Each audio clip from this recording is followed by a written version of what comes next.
Hello, and welcome to 100% Real with Ruby. Today, I'm diving into a conversation that I feel like so many of you can relate to because it's a common struggle. It seems to be food that is the main thing that most of us struggle with.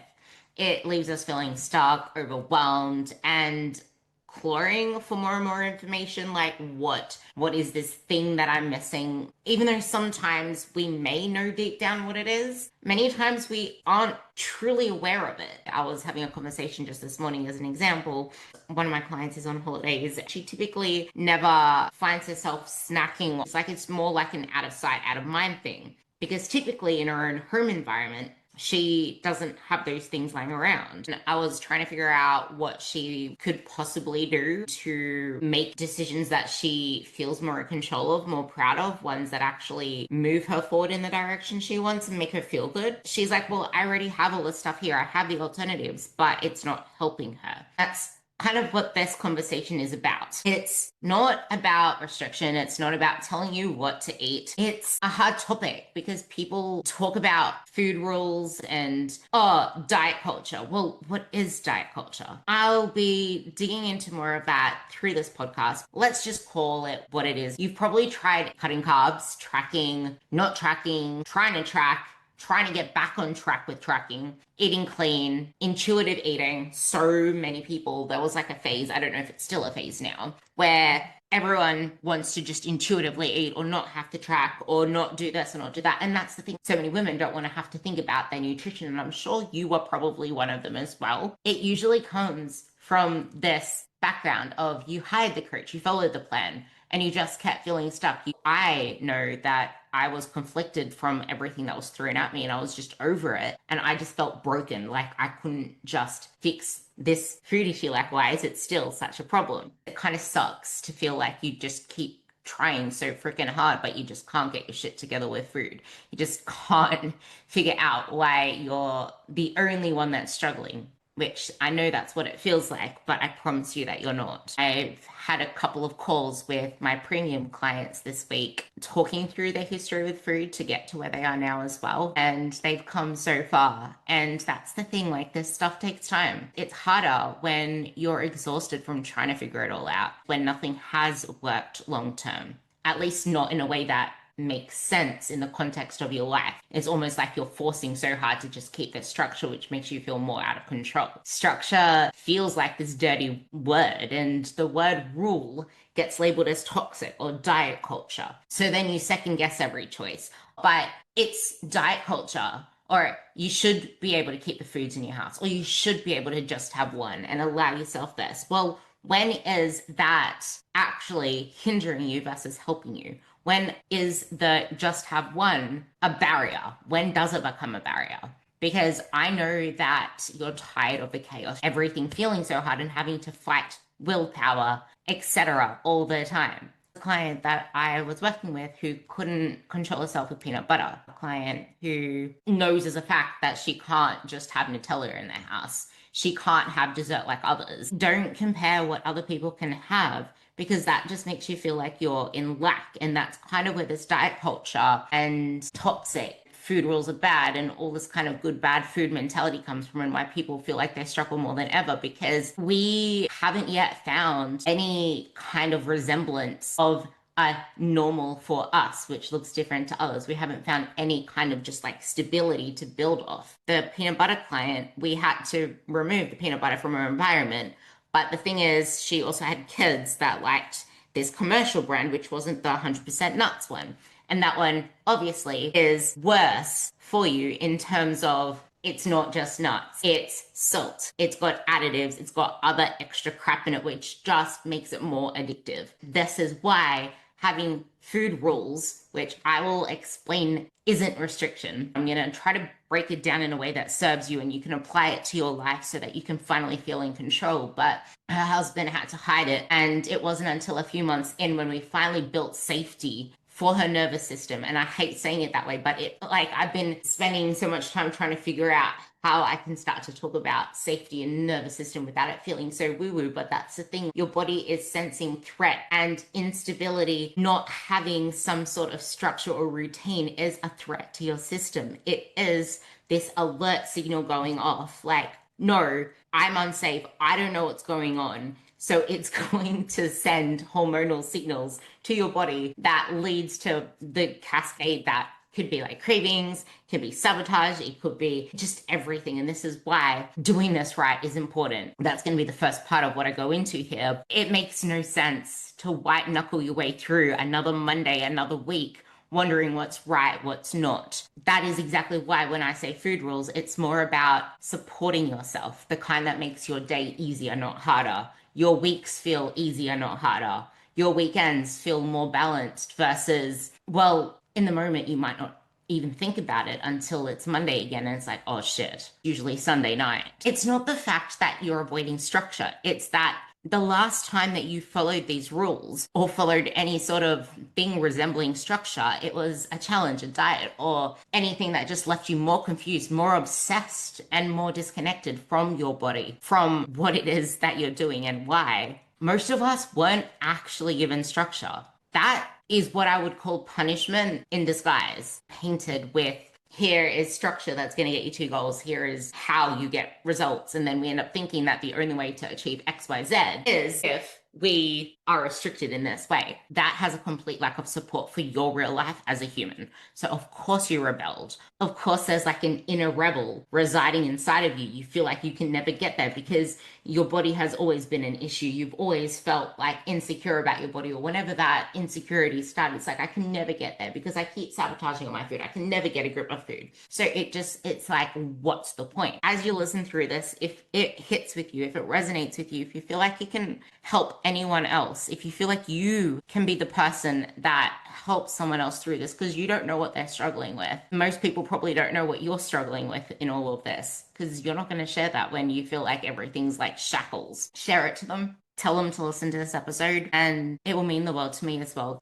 Anyway, what it actually means to build food rules that work for you are rules that actually have a purpose, they have a reason, and the why behind it is one that is meant to make your life better. But it is hard to do that if you don't understand the context of what transformation takes, what the journey should look like, what fat loss should look like. And that's what most of my other solos have talked on, with fat loss not being forever, and you shouldn't have to live your life on less than 1,800 calories because 1,600 calories is not your maintenance. Like, you should be within that 1,800 to 2,400 mark for most of your life. And if you have a lot of fat to lose, this is even more important for you because we need to get you to a place where you can actually commit wholeheartedly to a diet so that you feel a lot more comfortable living in maintenance on higher calories instead of this false deficit that is just making you feel more frustrated with everything. Rules are ones that you choose, so you also get to choose when they aren't serving you anymore because they're not shackles. Like I said, they are scaffolding, and that's what I want to think of this as. Food rules are a scaffold. They're there to support you. They're there to provide structure, to provide something for you to work off and make it your own. That is how we stop flailing about, and that is how we actually start to build something that lasts. So just have the one cookie is not something that probably is serving you right now, or it just allow the chocolate to come into your house may not be the thing that is serving you right now. So maybe it is about time that we set in rules in place to allow us to thrive, but it doesn't mean forever. And we can't do that and just leave it be, work on it. So that if it is something that you want to revisit and bring back into your life in the future, you actually have it in an environment that facilitates that with other structures that allow it to work with you and not against you. Because you can't expect yourself to just follow a set of guidelines or to moderate. You can't moderate what you've never learnt to manage. You can't improve or moderate what has never had any stability. And something that I've always said in my own coaching is we can't know what to do with your calories, what to optimize. If some days are up here, some are down here, some are like here. It's like we don't have a stable platform it's all over the place. What are we expecting to build on? That's not structure. That is like a minefield, a mental minefield. And the can't eat after 7 p.m. No carbs unless it's leg day. No carbs unless it's a training day. Do low carbs on rest days. Do low calories on rest days. Like all of this stuff is just unneeded. It's unnecessary. However, don't eat after 8 p.m. could be a very good rule for you to have if having an open kitchen, that an open kitchen until 11 p.m. is not serving you. You can't expect yourself to just intuitively eat when we are in an environment that is so hedonic in nature. When hunger isn't something to rely on, you cannot rely on your body's hunger system because hunger is not your body needing food. Hunger is a whole myriad of things. I have a podcast particularly on that I will link below, or just DM me on Instagram hunger and I'll link it to you. That is why we kind of just link food or rules to failure, to guilt, to shame. And food just becomes this whole shame cycle.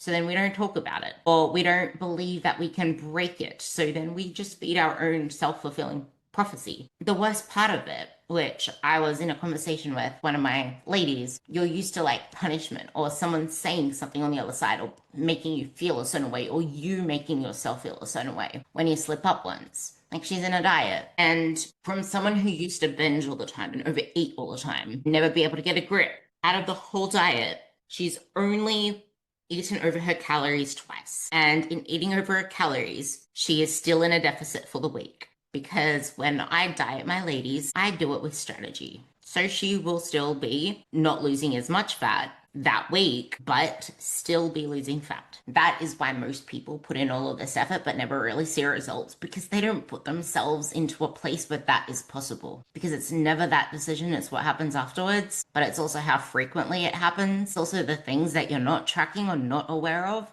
Whereas she's actually tracking every single thing, and we're getting a lot more precise on that too. We work our way up there. That's the point. Like, meet yourself where you're at instead of throwing yourself into a diet so that you can build something that you can then manage. When you manage it, then you can not moderate it, but then you can actually build off of something. It's not that you have no control. It's that these foods are designed to be hard to stop eating, to be hard to stop at one, to be hard to stop buying. They make it hard to break any cycle. And then the ease of going through takeout. This is never about willpower, and it's never about discipline. It's about design, environmental design. You need to design your environment to serve you. Is your environment hindering or helping? Food rules aren't about controlling yourself. It's about freeing yourself by controlling your environment. It's about freeing up your mental space so you can stop negotiating every single bite, thinking about every single decision. And the worst part of all, which I will go into, is when you're trying to do this while in a diet.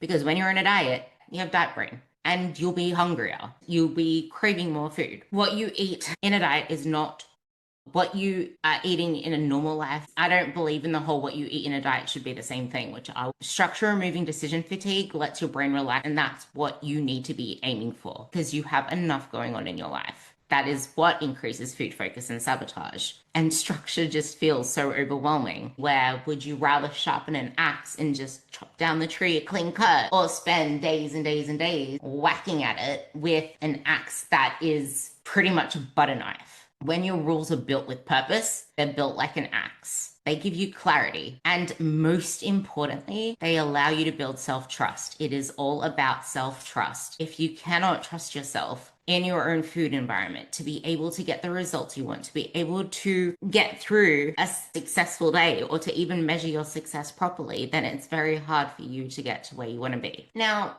with rules, there are some that up the volume when dieting. This is why it's important to understand that what you do in a deficit isn't forever. A diet isn't meant to be sustainable. The principles that you learn, the food principles, learning how to build structure, routine, self-trust, that is something that we need to be able to sustain. Just eat in moderation is good advice, but it's not useful. It's not helpful. True, not useful. How do you eat in moderation if we've never actually learned what that looks like? If we haven't learned how to plan in for our protein, make sure that we have enough through the day, no actual anchors, nothing that actually gets us to the body composition that we want in learning how to fuel our day, instead of just thinking about fueling our training, but fueling the actual day, which most people don't even fuel their training. We aren't failing rules. The rules are failing us because they're not made for this stuff. We need to stop thinking of structure as diet culture or rules as diet culture, and just instead pick ones that come from empowerment. Again, just think of it as food scaffolding. Dieting isn't real life, and this is why the pre-diet is so important.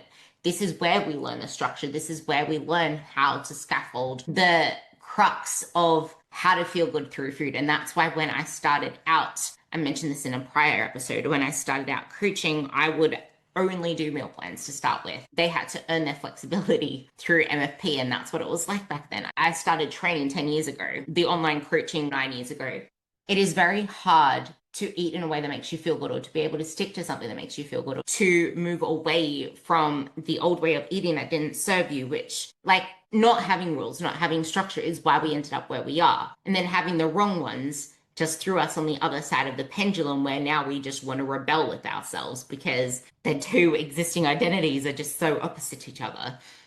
Dieting isn't real life. In a deficit, your choices do need to be more precise. Hunger is going to pop up a lot more frequently, and your energy isn't always going to be up here. And it's very hard to imagine that right now if you've never really experienced how good it feels to feel good, how good it feels to fuel and nourish your body in a certain way. It feels like you're doing okay until you realize what it is actually like on the other side. So no, I do not believe that you should eat the same during fat loss as outside of fat loss. What you eat in a diet is not what you should continue to be eating, just in smaller portions or less of it than when you were out of it. It is a structured period of time that you want to get in and out of. You are not meant to sustain the elevated hunger from a deficit or the restraint or quote unquote restriction forever. That is the point. Why the pre-diet phase is so important. So then you understand that it's not this forever thing.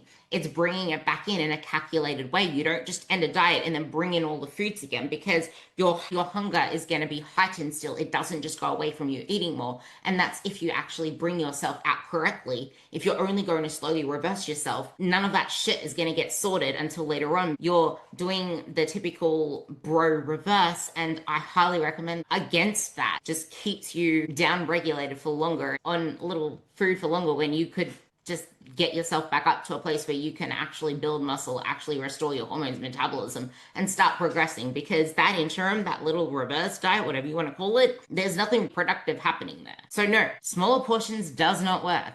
Just eat less. Just portion control. That is why you end up hungry. We don't want to be eating tiny little bits of food, especially when it's highly hedonic in nature, with salt and carbs and fats all laid onto one. A client, for example, on a call this week said to me, olives. I was wondering why I couldn't stop eating the olives. And then I looked at them and they had salt in them. And it was the yummiest ones ever. And that's the same with me and things that I buy. I buy things that are in some vinegar type of solution. I don't buy things that come with added extras, because it makes it harder to stop eating. When you're in a diet, you want to be able to put as much on your plate as possible for as little calories as possible, while providing as much nutrients as possible and still satisfying your hunger. This doesn't mean just eating bowls and bowls of veggies and salads. Like, you do still need to have balanced meals with enough protein. Make sure there's enough healthy fats through your day. I don't really say make sure there's a healthy fat on your plate,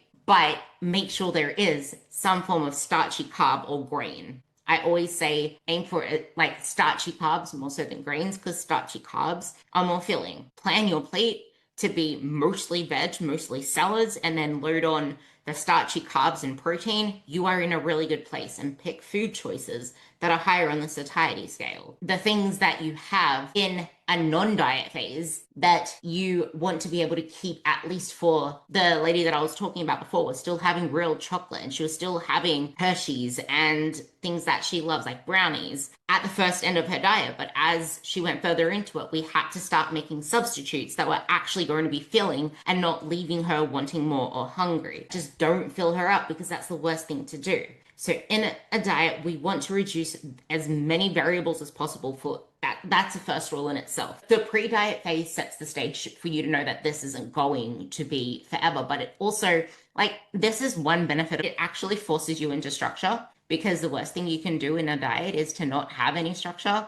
Like, you would want to plan your meals out for the whole week. You would want to make sure that you planned out where your social meals are through the period of your whole fat loss phase. Like, look ahead for the next 3, 4 months and see what events you need to plan around. And when there are social events, you want to actually properly plan backwards from them. You don't want to allow in a heap of hyper palatable foods because they're going to trip you up. And you're going to need a lot more precision with all of this. You're going to need to make sure that everything is tracked, because the last thing you want to do is stay in a diet phase for longer than you need to and then keep sabotaging yourself and then say, oh, just extend it a little bit longer, just extend it a little bit longer. And then you just end up in this eternity of a diet.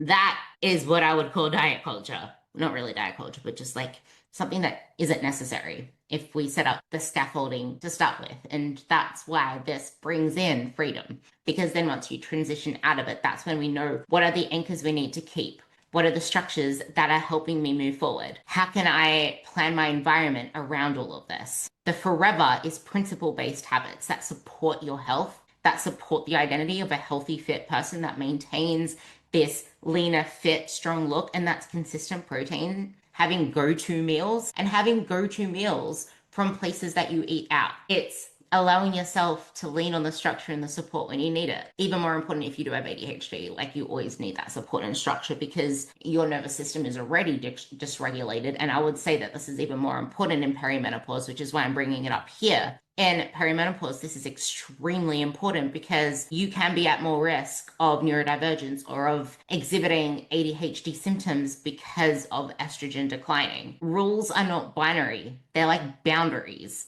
They change depending on the season, change depending on you, but you can't just change them free willy-nilly. Like, you need to go into the parliament and put all arguments aside to see, is this actually serving you or is this hindering you? Is this something that needs to shift a little? Maintenance is where you practice all of this, but also it's just your life. I hate the word maintenance. It's, you're in a diet or you're not in a diet. You're just eating within maintenance calories. Let's just call it living life and having a little bit more flexibility there. And then you can choose whether you want to track to the same degree or not. Whereas I like planning in my food ahead of time and then just going off that. And just because you don't put it in an app doesn't mean you don't weigh your food. Like, you don't need to weigh your food. You can still weigh your food and know exactly what you're having with your meals and treat it kind of like that. Because you don't want to just free willy-billy everything, because eyeballing is one thing that could just let you off loose, which is why I'm like, stop focusing on the scales on the bathroom floor. Just keep weighing your food. You don't need to track your food in order to weigh it. Although tracking your food is something that is absolutely fundamental when you are new to all of this or when you're in the beginning stages of the process. It pays to know what is going into your body and what's setting you off track, etc., etc. I want you to see this as scaffolding that gives you the confidence in your choices, because then as you get stronger and more skilled, you can gradually start to remove some scaffolding that you don't need and then just leave the basic support there for as long as you need it. That could be for life, because in this hedonic environment, it is very difficult. Hunger isn't something to rely on because it's all convoluted with a whole heap of shit. So we want to stay out of the zone of shit where we're not really in a deficit, but we're not really fueling anything and doing anything with structure that makes us feel in control. It just leads to a whole heap of mental fatigue. You just get over it and it makes it even worse. So yes, maintenance still needs boundaries. Maintenance is not easy. However, it's a hell of a lot easier than fat loss. It's just that fat loss has become just the most complicated thing because it seems to be the thing that we keep defaulting to when we need to spend more time over here. Maintenance still needs boundaries, and if we mastered maintenance, we wouldn't need to be dieting all the time. We wouldn't need to be doing cut phases and cleaning phases and damage control. Master maintenance, and the less you will need to go back to dieting and lower calories, and the more time you can spend eating enough food, having more flexibility, and not struggling through more and more diets and adding to more mental fatigue. If we can get better at this maintenance phase, this pre-diet phase, learn how to build the scaffolding, learn how to build our environment to serve us, focus on the right things forward, it is freedom, because you don't have to diet again. You do it once and you do it right because you spent most of your time in this zone of success. It's just that no one gives it enough time. Think of it like training wheels. They're not toxic. They taught you how to ride and then you removed them, but you still kept your helmet because the helmet is the forever thing. One more metaphor before I move on to the hunger and the diet phase, because I feel like the last part's the most important. But if you think about it, like you get told there's like a whole room of people that are gonna draw, like random people are selected to draw on a canvas. Some people are more skilled than others. Those that have absolutely no idea how to draw, no idea what the image looks like, they would, if someone had no idea what the actual image looks like, they would have a lot more structure with their painting. They would probably have the actual image there. They'd have the exact colors they need to use. They'd have a lot more of boundaries and rules on the actual canvas, like lines to color between and telling you what colors go where. And the more skilled you are, the more that you know what, like the more familiar territory you know with what you need to draw, the less you have on that end. If you consider the environment, we can easily get distracted with things. So being in the room itself kind of provides you the environment where you're not going to get distracted and stop drawing because it gets uncomfortable. Because it can get uncomfortable having to just like sit there for ages and ages. Now, the reason most people struggle with dieting is because there is hunger, then you get sloppy with food, and then it just gets really difficult. Even though the hardest part about not getting to the actual end result is what happens after the initial diet, where we stay there long enough or we never leave the dieting phase and we don't know where else to look, or we just keep using dieting metrics. Hunger is the main thing. And we just get fatigued, which is why the main goal is to protect the decision maker, which is your brain. Because dieting is really fast. It is the simplest thing to do out of everything else. It is the hardest thing to do because you have less calories. It's where you need the most structure. It's where you need the most of everything. So it is the hardest to do, but the most simple on paper. Because building muscle is a whole other topic. That is the most complex part here. I have a podcast on that too in my solos. But the goal of a good diet isn't to white knuckle through hunger. It's not to white knuckle your way through a plan hoping to not fall off track. It's to set yourself up to reduce the number of decisions that you have to make, especially when you're stressed, especially when you're hungry, and especially when your plans get disrupted. Because hunger is one of the biggest triggers for emotional eating, as is stress. And this is what we need to build in that maintenance phase. When it comes to then setting the rules, you might be better off picking the lentil pasta over the normal pasta, the quote unquote diet culture options out of the normal options, because they might come with more fiber, more protein.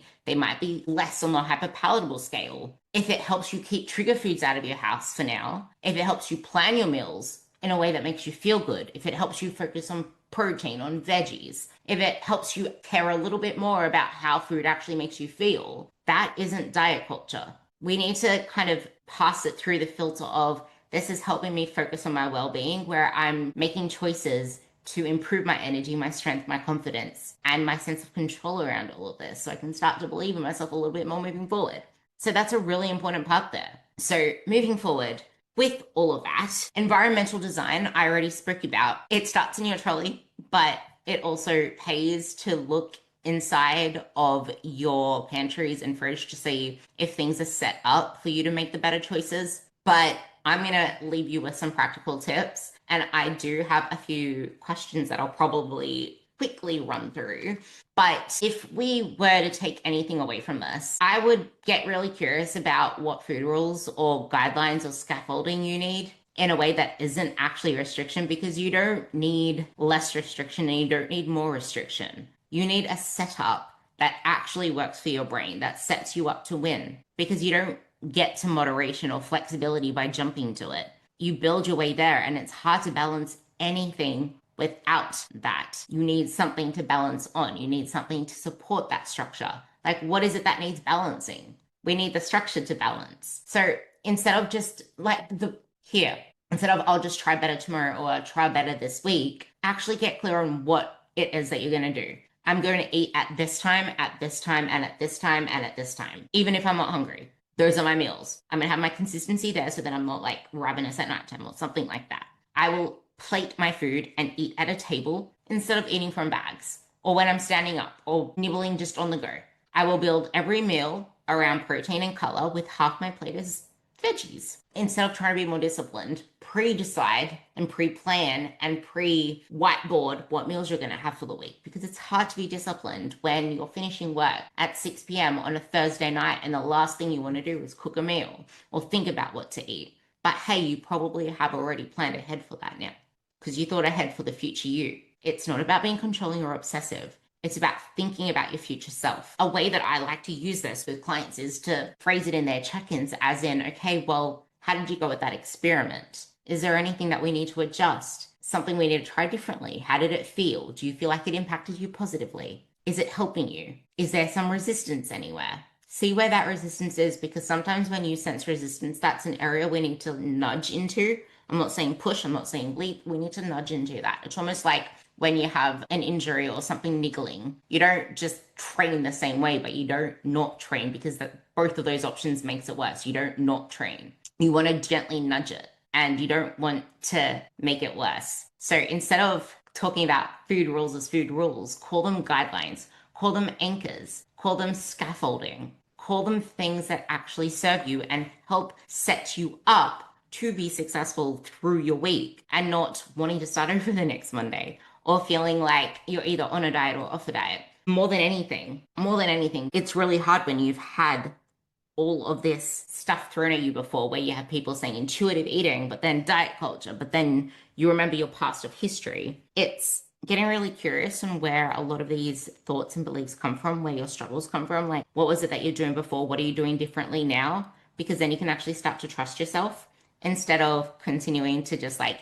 grind and grind and grind. It's allowing yourself that self-compassion, because self-compassion still needs to come through this, because it is not easy to shift a way of doing things. And yes, that may have worked before, but that's the point. You know that it was only temporary, which is why we are kind of like trying to find our way through food again. We still don't feel like we're there. And this is the best way to do it. And the biggest thing to also take with all of this is that no one has their shit together all of the time, and food isn't supposed to look like this perfect curated thing on Instagram. Food rules aren't meant to be that way. They're principles. They're not real, like they're not really rules. It's just that rules that you set on yourself, kind of like you don't want to go driving in a school zone at 80 degrees, at 80 kilometers an hour, or whatever the things are over there, miles an hour, because that's going to be a disaster impending. There is a reason why the road rules exist. It's to stop people going crazy. So yeah, and make sure that those rules have a purpose for you as well. Think of it as self-respect for the future you. And this is why it is so hard to hate yourself to a body you love, because you'll never respect a body that you keep nitpicking. I hope that this gave you something to think about, to walk away with, to think of some form of structure. Don't look at what other people are doing and say that I wish I could eat that way, or I wish I could this, I wish I could that. Maybe you can, maybe you can't. It's knowing yourself. Are you a moderator or an abstainer? Is it something that you need to hold back from for now and then come back to later? Because you may not be able to eat like that for now, but in the process you may be able to build that self-trust around yourself and be able to bring that in again. Like with me, there are so many things that I had to cut out that I can now bring back in again, that I can now be unfazed with.